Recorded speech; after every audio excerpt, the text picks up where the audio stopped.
Hello, beautiful souls, and welcome to Transforming 45. I'm your host, Lisa Boat. In this podcast, we dive deep into the transformative power of storytelling. I firmly believe that stories have the magical ability to heal, inspire, and connect us. That's why I'm here to bring you the incredible stories of women who have journeyed through life's ups and downs and emerged as their most authentic selves. We'll explore stories of resilience, reinvention, and the courage it takes to embrace change. It's a space where authenticity shines, where the messy and the beautiful moments of life come together to create something truly extraordinary. So, brilliant listeners, get ready for a roller coaster of emotions, a burst of inspiration, and a whole lot of love. Transforming 45 is not just a podcast, it's a movement, a celebration of incredible humans who light up the world. I'm so grateful you are here, and I can't wait to embark on this transformative journey with you. Let's dive in and start transforming together. Hello, and welcome to this week's episode of Transforming 45. This week, I am really excited to have Kute Blackson. He is a beloved international author, speaker, and transformational teacher.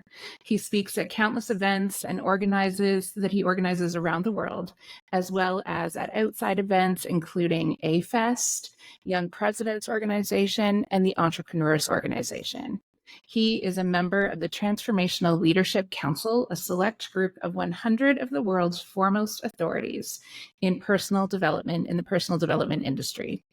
Winner of the 2019 Unity New Thought Walden Award, Kute is widely considered a next generation leader in the field of personal development, and his mission is simple: to awaken, inspire people across the planet to access inner freedom, live authentically, and fulfill their true life's purpose.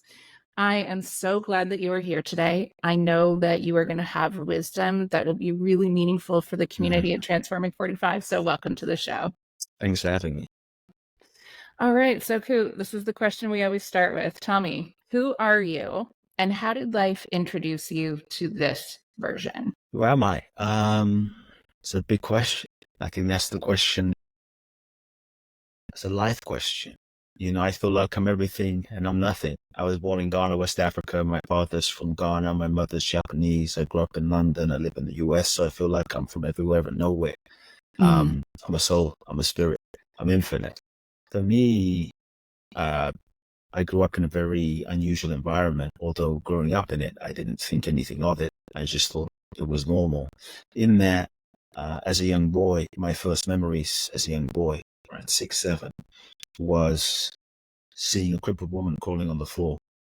She picks up the gravel, the sand, that this man walks on, wipes it on her face and stands up. And so week after week, I grew up seeing blind people see and deaf people hear and people stand up out of wheelchairs. The same man whose gravel she picked up would look at a person in a wheelchair and say, "Stand up, you're not sick," and he'd put his hands on them and they would be healed. The same man would look at a person who would come in with crutches and say, "Hey, why do you have these crutches? Throw your crutches away. Walk." And they would walk. And so I grew up in this miraculous environment, and I think in a strange way, the blessing was the extraordinary seemed very ordinary to me. I didn't think much of it, to be honest. And so this man was my father, and he built 300 churches in Ghana, West Africa, a huge church in London. This was my environment. My mother's being Japanese. I grew up going to church on Sunday. My father was a very spiritual, mystical kind of guy, not just a religious type of person. And so my mother was Buddhist, and so we grew up meditating together. And so this was this eclectic, influence in my life and psyche and consciousness. And so when I was age 8, I started speaking in my father's church. At age 14, I was ordained as a minister, and I was given the mandate to take over my father's organization. My entire life was basically set out for me. Everybody was happy but me. Right. Everybody has so many expectations for my life. And so at 14, I think like many of us, I allowed fear to hijack my voice and my freedom. My fear was if I dared to speak my truth, if I dared to be who I am, if I really did, then I would lose my father and I would lose love and I would be outcast. And so I said nothing. And I went along with it, ordained and type of fit myself into the box of who I thought I needed to be in order to get love and validation and approval, and became miserable in the process. And so, but also during this time, I began questioning in terms of how did I become who I am. I began questioning myself, like, what's true? What is my truth? What feels right? What does life want me to do? What is the purpose of life? Is it just to wake up, go to work, and make money, and then die? Like, is there more? And so from age 8 to 18, I began to read a lot as well. I was speaking to my father's office. He had thousands of books on his bookshelf, and I began reading everyone from Deepak Chopra, Marianne Williamson, Louise Hay, Wayne Dyer, Chicken Soup for the Soul, to the Eastern mystics, Osho, Krishnamurti, and this became my life, questioning and meditate. As a young kid, I'd go to school, come home, do my homework, and meditate and read. And so this was my passion. And so as a young boy, I wanted to go into this field. But when I turned 18, I had some choices to make. I chose not to go to university. I figured if I want to help people with life, I have to live life, and life has more to teach me. And so I felt simultaneously that my soul was calling me. My soul was calling me in a certain direction. My soul was calling me to go to America. I wanted to go into this field of personal growth, and all of the authors I'd read about lived in California. And so sometimes what your soul guides you to do really doesn't make sense. Sometimes what your soul guides you to do is inconvenient. Sometimes what your soul guides you to do is illogical, right? But I think if you follow your soul and you listen to your soul, on your soul, you always end up in the right place at the right time, doing the right thing. This is what I did. I chose to follow my soul, and that meant leaving everything behind.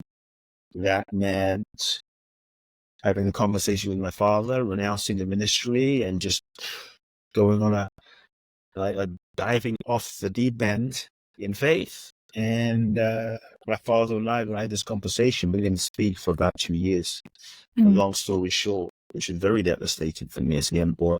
But long story short, when I was 18, that's when I won a green card in the green card lotto, and literally. And with $800 in my pocket, 2 suitcases, I ended up coming to America. In pursuit of my dream. And that's what brought me here. And one of them found teachers, many of the authors I've read about, studied with some of them, learned from some of them, and as a result, got to a point where I was tired of just reading the books. And I got to the point where I decided to travel, because I wanted to know who am I really? Beyond what I've been told, beyond information, beyond someone else's knowledge, who am I really? And that's when I walked the Camino of the world in Spain. That's when I went and started traveling to Israel, Thailand, studying some monks, and ended up in India. And it was my time in India that really cracked me open to another dimension of things within myself, a deeper level of my own identity, my own purpose, my own inner freedom. And as a result of that, I would say I was able to come back to America, begin working with people, coaching people 20 years ago. It's been an evolution since then. And so for me, the question, who am I really, is a deep, multi-layered question, because, I never growing up, I didn't feel like, where do I belong? And like, okay, I'm born in Ghana, but I don't just feel like I'm African, right? I'm other Japanese, I don't quite fit in there. I'm living in London, but I don't quite feel British. And then being in the US, I'm not American. And so who am I? And so I think that drove me very deeply inside to find and connect to a deeper truth of my being, in terms of like being a soul, being consciousness, being energy. And I realized that I am, that's what I am, everything and I'm nothing. And what I am is not just this physical body. This physical body is just a vessel in the vehicle that my consciousness uses. And so I would ask you, what nationality is you? What is your soul? What color is your soul? Does your soul have a passport? And so for me, that's been the realization I've come to. I'm everything and I'm nothing. Thank you for sharing that. It's the reason I love this question is that it gives people the space to go in a lot of different directions to get to that essence Yeah. of who am I? Like who is my truth? And for my listeners, the majority of us are women who are at midlife. And it is fascinating to me that it does not matter how you are experiencing this world, what the physical body looks like, where you are from. People who are stepping into this leadership and saying, hey, there is more than this physical body, have very similar stories in that they tried to fit into a box that felt very uncomfortable and eventually had to make really hard choices that connected to this question of who am I really? And for this midlife time that I am experiencing, it is a time where we're really digging into this question in ways that we never have before, right? So I also have that experience of I did everything I was supposed to do. I followed all of the rules. I met everyone's expectations of me. And then I got to a point where I didn't recognize my soul anymore. When I looked in the mirror, I didn't recognize who was looking back. And it is this time of having to really check in and doing that work of I am everything and I am nothing. And what does that mean living in this physical world? Absolutely. Yeah. Yeah. So as I was reading, I listened to your book actually. It's how I absorb information the Another best. experience. Yes. As I was listening to your book, I was really moved by the story of losing your mom because it has real intersections with my own story. I lost my mom as well we had a very close relationship, and it changed everything in my life in lots of ways. And one of the things I was thinking about is how does grief impact our capacity for surrender? Yeah, I think grief invites us to surrender. I think grief, I won't say forces because we can resist, but grief can be so powerful that it forces us to let go of our grip because it can crack us open, crack our heart open in ways where we can no longer control and hold on anymore and protect ourselves. It cracks the shell of our self-protection in a certain way that is very profound. And so grief is a very important and necessary stage in the evolutionary phases of surrender. There is no true, authentic surrender without grieving. There is no way to get to real surrender without grieving. Now, some people confuse acceptance with surrender. And acceptance is not surrender. Acceptance is a stage on the way to surrender, and you can be in acceptance, right? Okay, I accept what is, but not be surrendered completely, right? Okay, I accept that it's raining, but I'm freaking pissed off it's raining, and I'm, going to be mad about it, but it is what it is. I accept that my train is delayed, but I'm mad and I'm going to complain all the way. I'm accepting, but I'm still complaining, right? I accept that my husband or my wife is what he or she is, but I kind of want them to change, and until they change, I'm not going to open my heart fully. You're in acceptance, right? But surrender is the full participation with the process in life. It is the full participation with whatever is arising. It is a complete, full, open-hearted participation with things that are happening. And using everything that is happening for your highest good in your evolution. So it's raining. Okay, let's go outside dancing the rain. Okay, it's raining. Let's invite everyone home and we'll have a movie night with the family and bond, and let's use everything for our evolution. So it's that open-hearted surrender. And so what you have to realize is that surrender is a death. In a certain way, and we can back up in a second and talk a bit about surrender, but surrender is a death and a letting go of what we thought was, of who we thought we were, of the life that we thought, of a phase of our life, of a phase of one's youth, or a phase of end of a relationship. It's a death for the ego in some way. And so grieving is an important and natural stage to allow us to feel and let go of who we were, of what was, of what could have been, what should have been. And it's only through the grieving of what was that we can let go of what was, so that we can fully open our hearts again. If a relationship ends and we don't grieve, we close a part of our heart. A part of our heart stays stuck in the past. So now you try to move forward. And even if you enter a new relationship, part of your heart is 20, 30, 40% closed.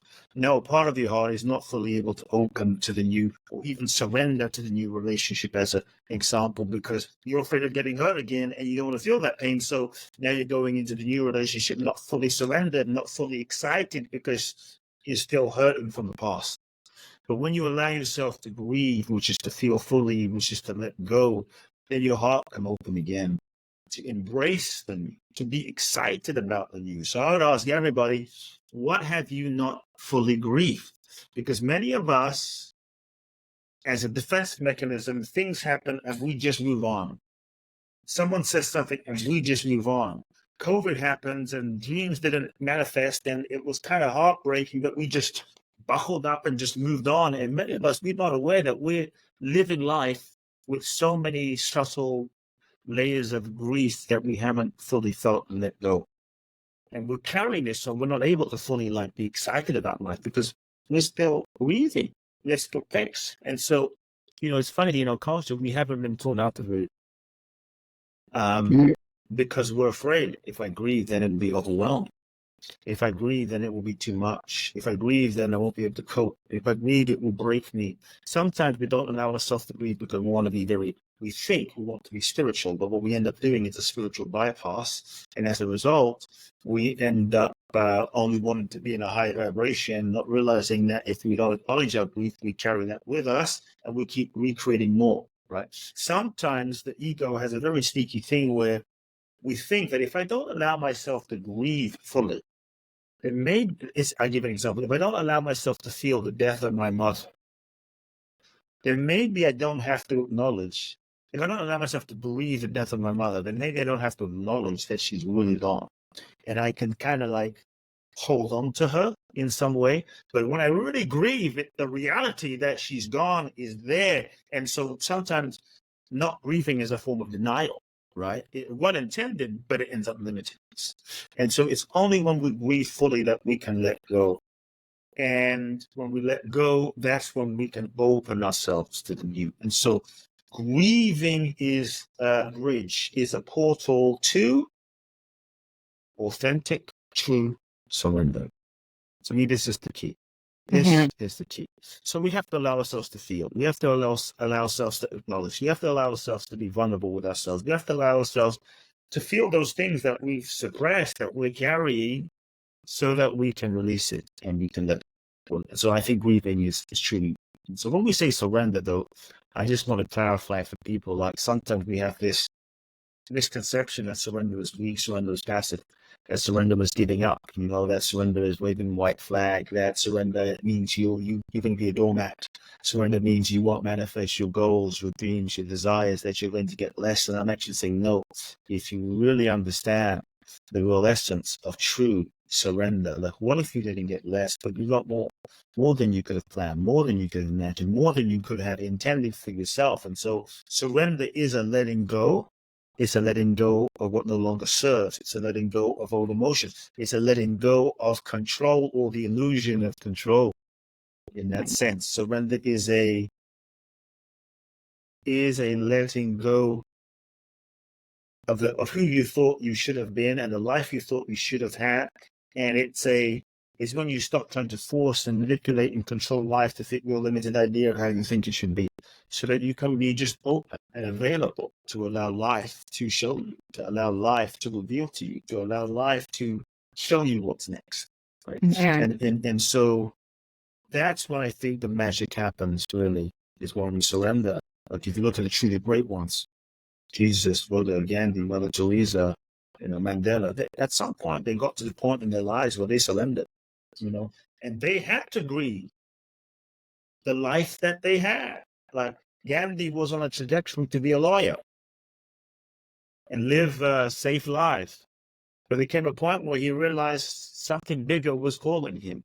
And so he had to grieve that life so that he could let it go. Mandela, 27 years in prison, had to grieve life as he knew it so that he could follow his true destiny.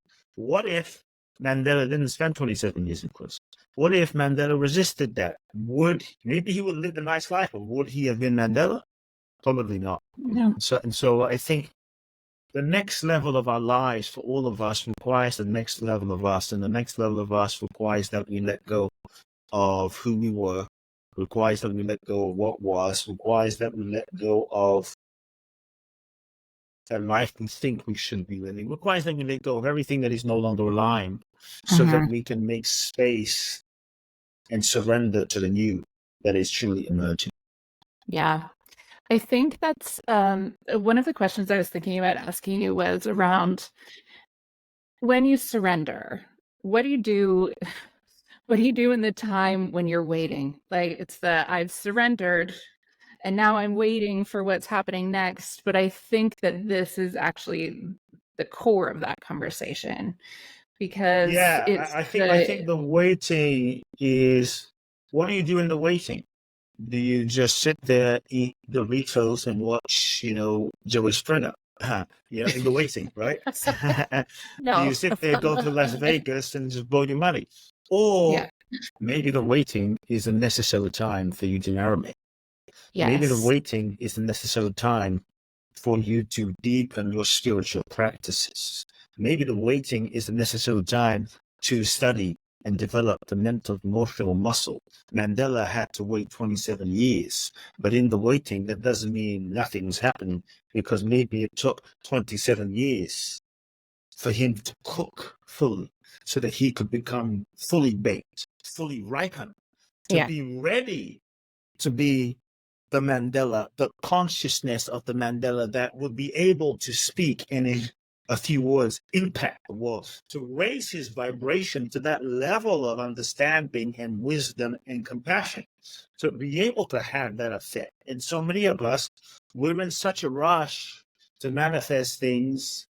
We're in such a rush to make things happen. Like a woman that is pregnant has to go through, 14 weeks, right? You might say, I just want to be my kid now. Okay. Cut your belly open and, 6 weeks into the process, it's not gonna be the thing. And so many of us, like, we get so impatient. Everything has a season. So it's almost like there's a mango on a tree, the mango is green, it's not ripe yet. We pluck the mango, we eat the mango. Because it's going to be sour. So many of us were like eating unripe relationships and we're forcing the process. So waiting is a part of the process. You plant the seed and you have to water the seed. That's what you do when you wait. You develop your consciousness. You develop the skills. You clear yourself. Do the mental, emotional, spiritual, psychological, therapeutic work. You make sure your career work skills are on point. You study the SEO. You study social media. You study public speaking. You prepare yourself so that when your time and opportunity comes, you're ready. And the challenge is, many times when we wait, we get impatient. And so we're running around like crazy chickens trying to do something, even though there's nothing to do. It's like being on a plane, right? And you're traveling from LA to Bali. It's 15, 20 hours. And you're impatient. Like, I don't want to wait. I want to be in Bali. I want to be like in my swimming suit swimming. And so you're running around the airplane like, hey, running around. It's like, you can run around all you want, but you're still in the midair, right? So you might as well chill out, get some rest, take a nap, watch a movie, because if you're running around the whole flight trying to get somewhere, by the time you land in Bali, you're going to be exhausted. So many times, because we're busy running around, when the time is now to go into action, We're so exhausted, we want to rest. Right? Yes. We're so exhausted, we want to rest. So we don't have the energy to take action. And we're not ready because we haven't let ourselves fully cook. And so use that time to develop yourself, use that time to develop your spiritual force, your spiritual energy, your soul force, so that you're ready. Because when you're ready, not only will you be the person, but life doesn't give you what you want. Life gives you what you are. So when you become the person, then you will more likely magnetize visions and dreams and the thing that you want, the thing that you're envisioning to you. There's 3 reasons why things don't manifest. Number 1, the goal that you want is not truly, authentically aligned with your soul's highest intention. And so it doesn't manifest because it's not in alignment. So maybe you have to wait. But that waiting is you can push more, or you can step back in the waiting and question, is this what I really want? Is this really, so you can catch a deeper vision for what's authentic. That's number 1. Number 2, it just may not be time yet. Like, yeah, it's snowing. And you said you're in Canada, right? And It's snowing in Canada. Does it snow in Canada? It snows in Canada. But you Yep, might it say, does. it's December in Canada. I want to wear my bikini and go to the ocean. It's good. You can meditate, chant, pray, do plant medicine, read the magical. So you can do whatever you want. It's still going to be damn cold. And I'm not saying you can't go to the beach, right, in a bikini and swim, but I will say it's going to be very freezing. And so everything has a season, everything has a timing, everything has a rhythm, everything has a cycle. So I think we have to learn to trust the seasons and timing. Like the other reason why things don't manifest, that sometimes we're forced to wait, is you haven't learned the lessons that you need to learn yet. See, we are souls, we incarnate into the human experience in order to learn, in order to evolve. And so everything is, life is a university for your soul's evolution. Everything is your teacher, everyone is your teacher, everything is your curriculum. School is always in session. And so sometimes things don't manifest because all lessons are repeated until learned. If you haven't learned the lesson you need to learn where you are with who you're with, then you don't get to unlock the next level. You've put yourself in a holding pattern.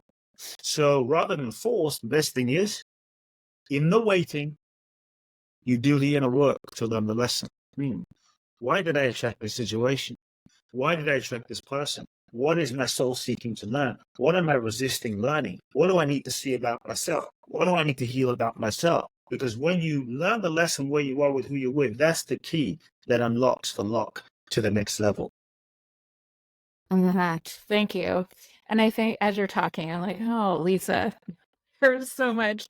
It's the part that I have been resisting. I can feel it as you're talking. I can feel the resistance in my body actually as I'm tuning in and paying attention, because it is, I essentially have taken the very carefully structured house of cards that I made for my life. I was an educator. My whole goal was to be a mom, and now my kids are leaving the house. We have all kinds of things that are in flux. So all of the things that I spent my life very carefully crafting that created a box that actually wasn't even for me, but that's a whole other. And I just like taken the cards and thrown them up in the air. And it's a really uncomfortable place to be. And I think part of what I've been looking for is, I made these big decisions. And so to prove to those around me that I didn't make a mistake. See, that's honest. Now you're getting honest. Yeah. To prove to the people, yes, that I made this choice. It wasn't a mistake. Look at all of the things I'm doing. Look at all of the things I've created. And in doing that, it has been resistance to actually grieving. Yes. Letting what go. I am leaving behind. Letting go. And then you end up being a prisoner to your past. Yeah. And that takes a tremendous, that's why I say surrender is a death. And it is a letting go, but it's so free. Because it's the ego that resists. It's the ego that holds on. It's the ego that doesn't want to change. Right? It's the ego that doesn't want to change. And because the ego's job is to protect you from getting hurt, to make sure that you don't experience what you experienced when you were young, the pain of that, but also to reinforce its existence. So the ego holds on. Said, no, right, no, no, no. And so we have to be honest about this is what I'm doing. And so I think one of the first places, I thought about this in my book, one of the first places people can start is the willingness to tell themselves the truth. Like, no, I'm holding on because I'm afraid and I'm trying to clean myself right to other people. Or I have an alcohol problem.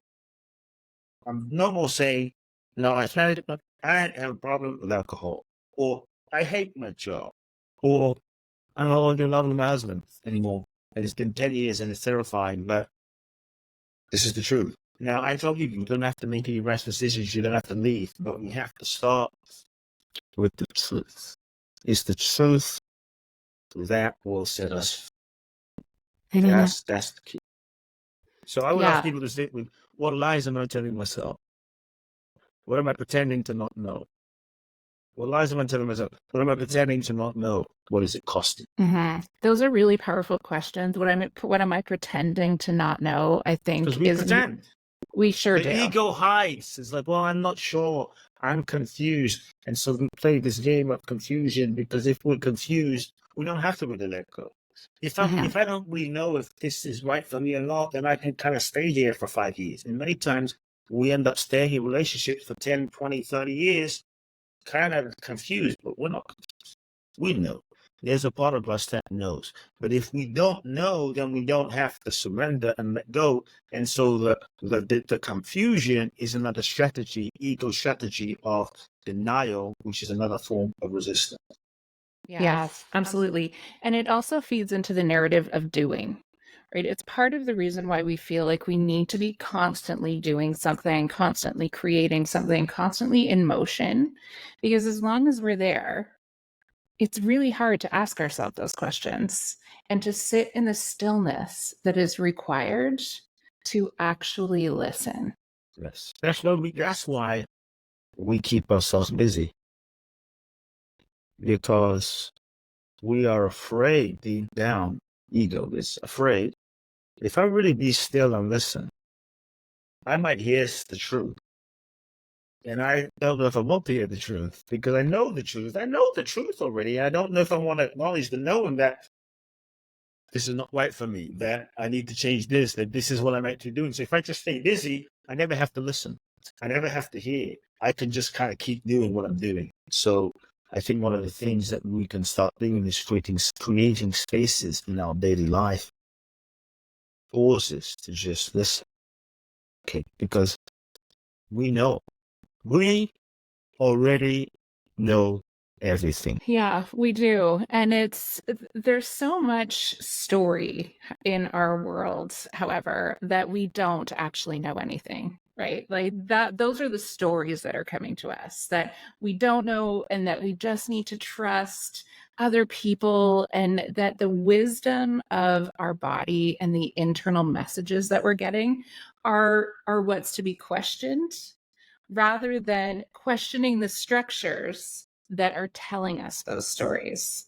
And I feel like there is something that's happening, however, in this time where that is starting to shift and people are actually starting to question the structures, right? Who are the fiction writers. And I'm wondering if you're noticing any of that as well. Can you be a bit more specific? Yeah. So I would say this: as a woman, I've been told very specific stories for a long time about what it means to be a good woman. Right. Right. Well, yeah, and much of that has been perpetuated and programmed that in a way that isn't necessarily empowering to women. Exactly. Right? Because certain structures have been afraid, in this particular example, for centuries of the feminine.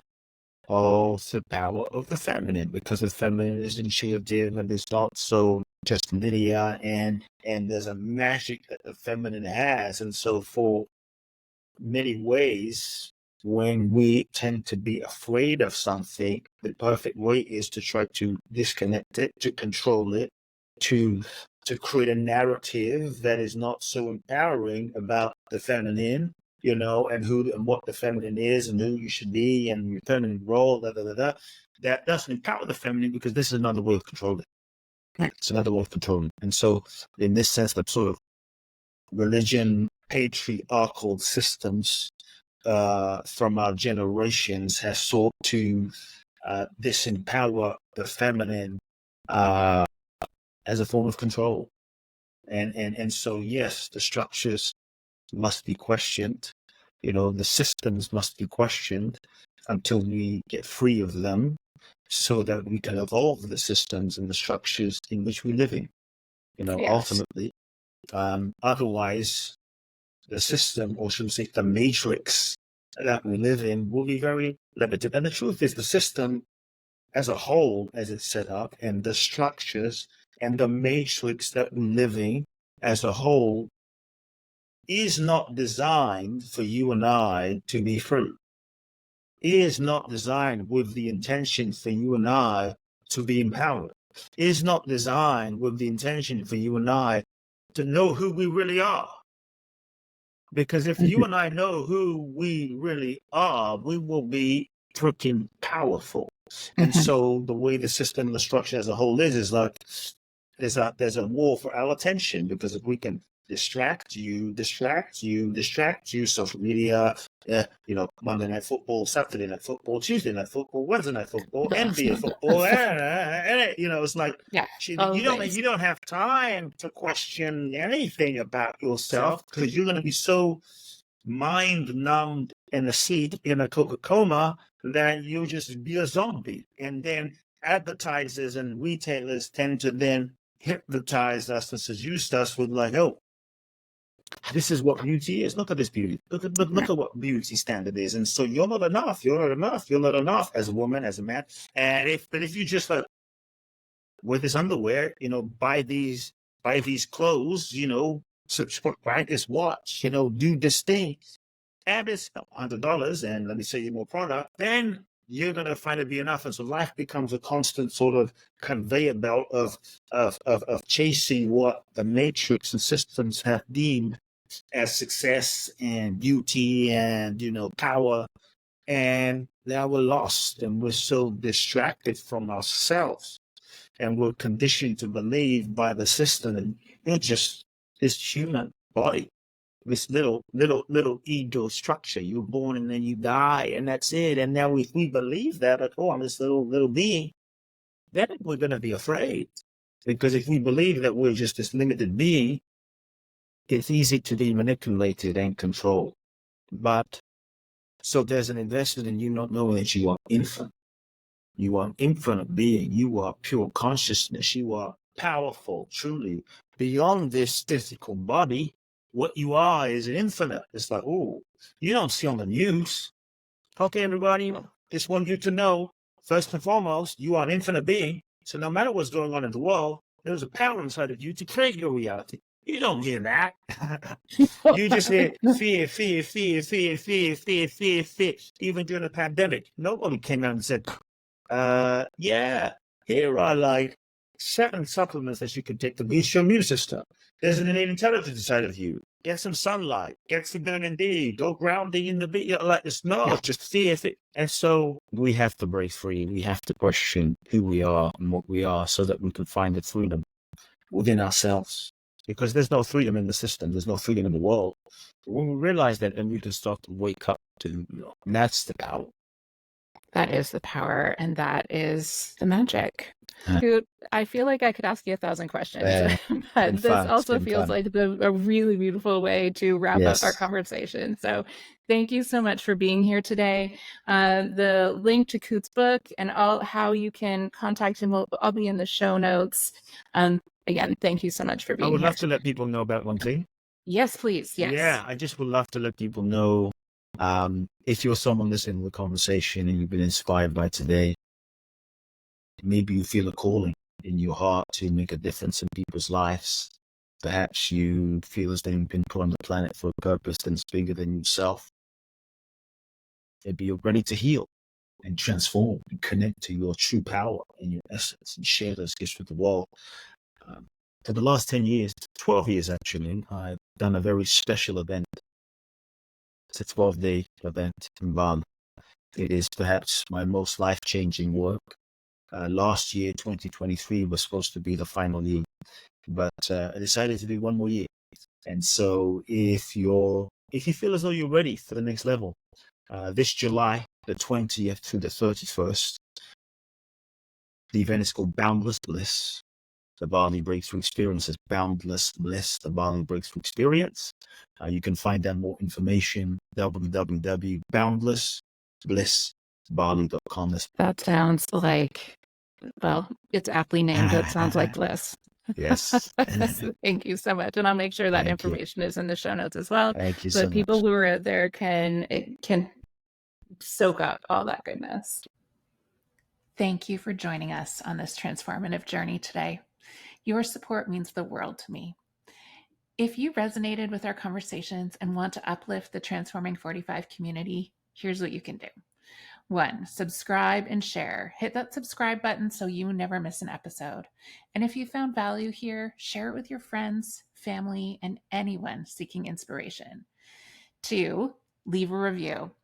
On whatever platform you are listening on, your words can make a significant impact and help others find their way to these transformative stories.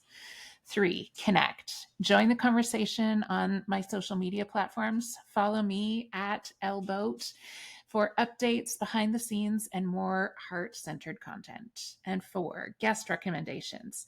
If you know someone whose story could inspire someone else, reach out and let me know. I love connecting with diverse voices that carry the power to transform lives. Remember, it is your support that is the magic in my mission. Together, we can create a community of empowerment, growth, and healing.